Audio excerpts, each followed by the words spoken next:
Vous avez eu comme résultat discipliné. Alors, citation fétiche, c'est « Pourquoi ne fais-tu pas comme je t'ai dit de faire ?» C'est très important de faire ce qu'il faut, même si on passe pour psychorigide. Des personnes qui respectent les échéances professionnelles, qui tiennent les résolutions. Ils aiment beaucoup aussi ce qui est planifié, ce qui est régulier. Ils n'aiment surtout pas se tromper, ils n'aiment pas décevoir. Ils n'ont pas de mal à comprendre les décisions et à les appliquer. Ils ont également des facilités à rentrer dans des habitudes. Il faut savoir que les disciplinés sont extrêmement fiables et donc les autres ont tendance à compter beaucoup sur eux.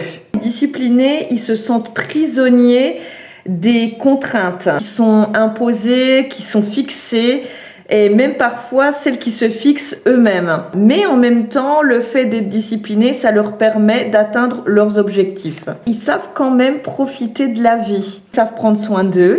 Les gens qui sont souvent organisés, eh bien, planifient aussi leurs loisirs. Donc, ils donnent aussi une importance à fixer des loisirs dans leur planning. Les disciplinés aiment la maîtrise. Quelques mots, quelles sont les forces et les faiblesses? Alors, les forces, c'est que les disciplinés sont entreprenants. Ils sont autonomes, ils sont consciencieux, ils sont bien sûr fiables, ils sont rigoureux, ils respectent ce qui est prévu et ils aiment comprendre et répondre aux attentes.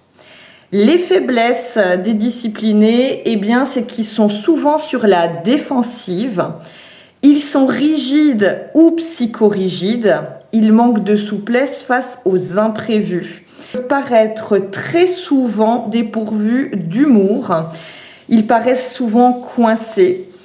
Et ils sont très mal à l'aise avec les règles qui peuvent parfois paraître ambiguës ou quand elles ne sont pas encore clairement définies. Ils sont impatients quand il faut rappeler les autres à l'ordre, quand il faut respecter les délais, quand il faut les superviser ou les reprendre, puisqu'ils n'aiment pas du tout décevoir. Ils sont évidemment exigeants.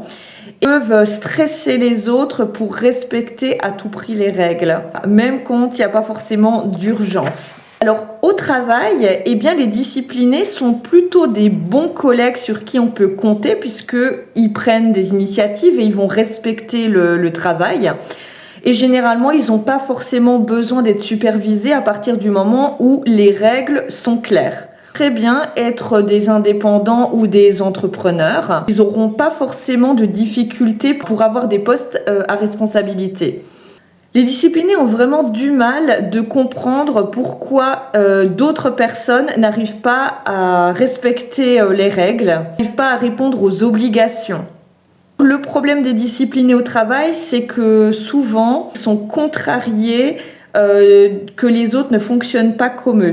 Donc, le problème, c'est qu'ils n'arrivent pas à déléguer puisqu'ils n'ont pas confiance. Ils n'arrivent pas à changer les habitudes. Donc, au travail, ils ont tendance à rester sur des règles un peu parfois trop protocolaires ou trop scolaires et n'arrivent pas à innover.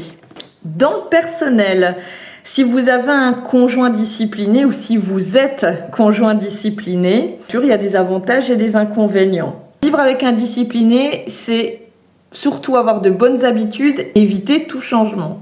Ils ont tendance, très souvent dans la vie personnelle, à vouloir diriger les autres. Donc, c'est-à-dire dire à leur conjoint ou à leur entourage, même parfois à leurs voisins, ce qu'ils doivent faire. Donc, ils sont un peu donneurs de leçons.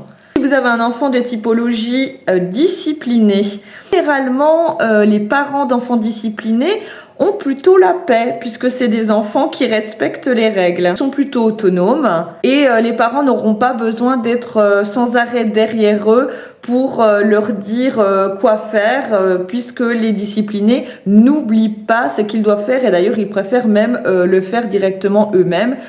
Mais évidemment, comme toute vie personnelle, eh bien, on peut avoir des situations inattendues et là, c'est la catastrophe pour les disciplinés, puisqu'ils peuvent se mettre très facilement en crise quand il y a du changement. Alors, le choix de carrière pour les disciplinés, les banques, les mathématiques, éventuellement la création d'entreprises, qui est emploi de bureau, de gestion, tout ce qui peut être le fondement, par exemple, d'une entreprise, la comptabilité, l'administratif. Ils peuvent être aussi attirés par des activités de conseil. C'est vrai qu'il faut plutôt éviter tout ce qui est coaching ou position d'organisateur, parce que le problème c'est qu'ils sont tellement fixés sur leurs règles à eux qu'ils vont pas prendre le temps d'écouter les besoins des autres. Beaucoup plus basé sur les protocoles et sur les règles plutôt que sur l'humain.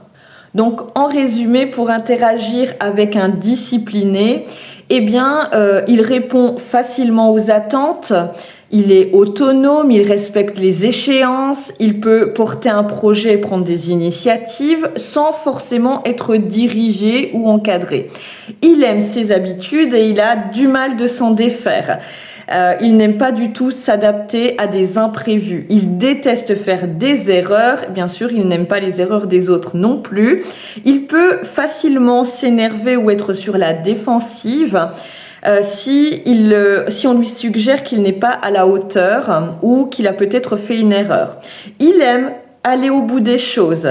Il faut parfois lui rappeler que les autres, contrairement à lui, ne sont pas nécessairement rassurés ou dynamisés en faisant les choses qui étaient prévues. Il manque parfois de souplesse. Il a du mal à déléguer parce qu'il soupçonne les autres de ne pas être fiables. Est-ce que vous vous reconnaissez dans votre profil discipliné ?